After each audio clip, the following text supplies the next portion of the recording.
Hi all. Today we're looking at UK productivity. A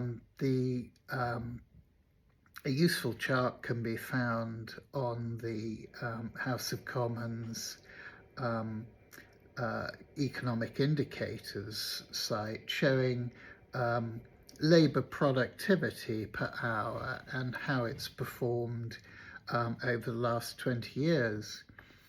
And obviously a feature of UK productivity has been, although Brexit gets the blame, um, uh, back in 2008 we had the sort of global financial crisis and a big crunch in the States where a property owning democracy, went pear-shaped.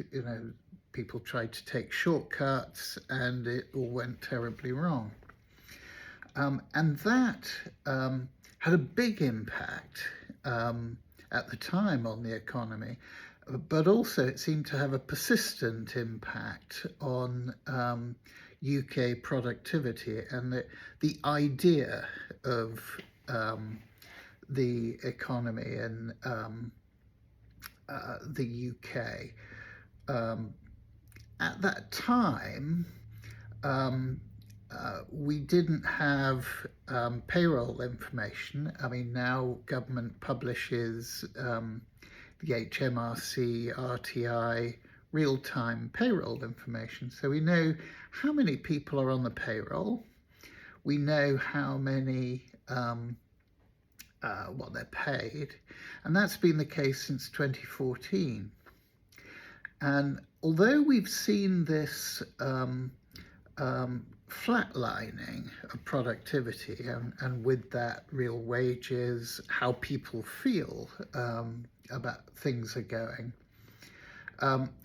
we can see that there have been some signs of recovery of late, which is quite interesting because it's in some contrast to the position before.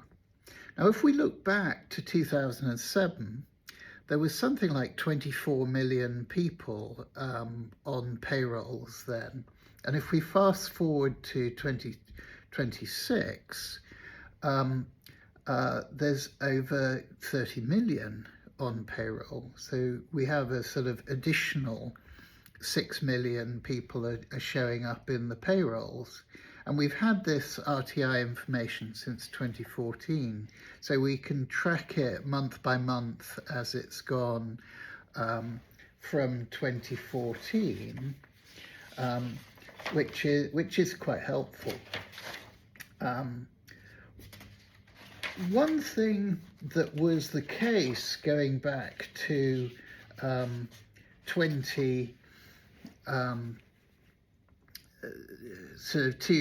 2007 was that the number of people that government employ, if you like, the transaction cost to the economy of government was 6 million people. And it probably won't be a surprise to know that in 2026, 20 years later, a government employs 6 million people. I think it's at about 18% of those on payrolls. That's really quite interesting. What's also interesting is how that mix is made up. In the past, going back to 2007, 3 million of government employees were employed by local government. Now that's changed radically, and 3 million is now 2 million. And yet the total figures stayed the same. So central government has employed, basically those jobs have moved to central government, and central government now has 4 million employees. So that, if you like, the transaction costs of government have remained the same. Um, and yet, of late, there are signs that the sector that is productive, the sector um, that should be benefiting from these transaction costs of government in terms of better healthcare, more secure defence, orders for industry, um, um, and education in particular in terms of the productivity of labour. Um, and also of capital, because the technological input into the productivity of capital is obviously an obvious connection. So that education and that further education should be paying off, and that investment by government in technology should be paying off. And it's been curious that it's not evidently doing so up until now. But it is striking that over the last couple of years, um, partly as some consolidation of headcount on payrolls, although when we look at the figures, we're still looking, July 2026, 30.4 million on the payrolls, on somebody's payroll. But we are seeing some signs of productivity improvement. And as we've seen before, the effect of compounding is that if the productivity growth in the UK is pretty anemic, 0.3%, then people won't get that coming through.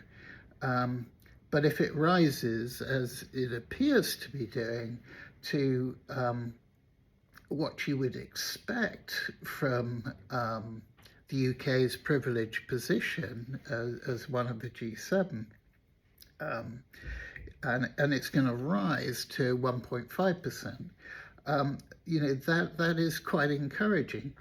And it should be doing so. As we are moving towards renewables, from 0 to nearly 40% renewables now, that's a very positive sign for the economy.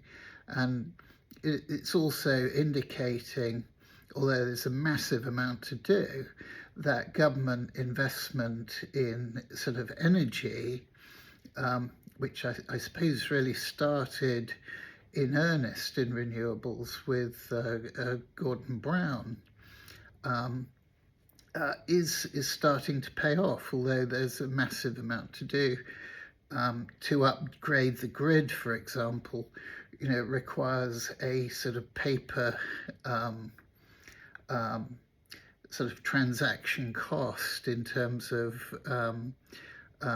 buying out landowners and so on, all of which delays, planning delays, and so on. So much though government would like to invest and maintain this productivity growth, and indeed maintain the economy, if nothing had been done and we were still dependent on fossil fuels,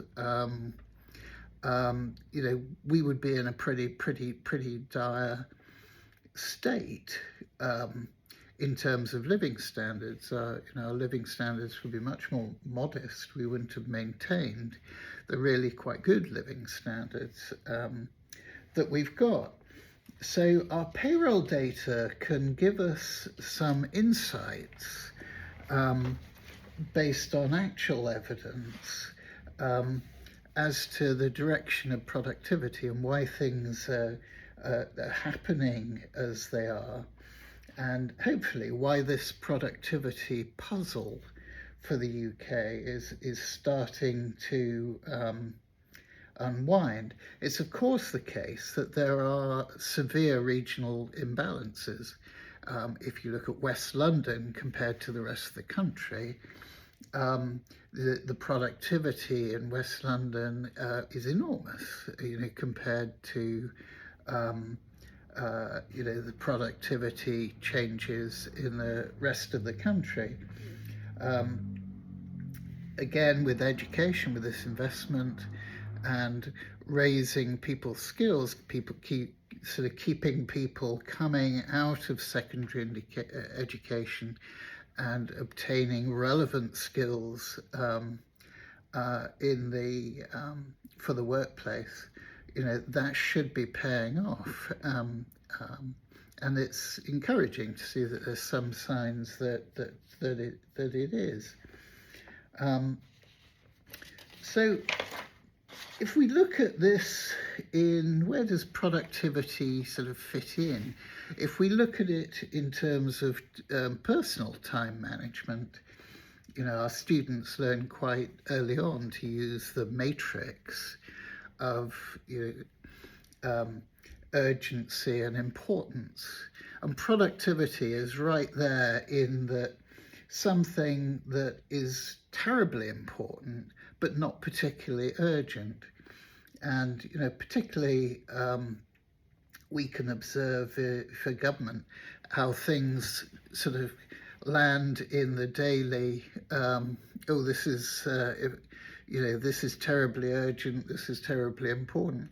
But the long-term impacts on sort of wealth and ability of the economy to perform, is fairly and squarely in that important but non-urgent box. So it's good to see some sort of investment coming out of that.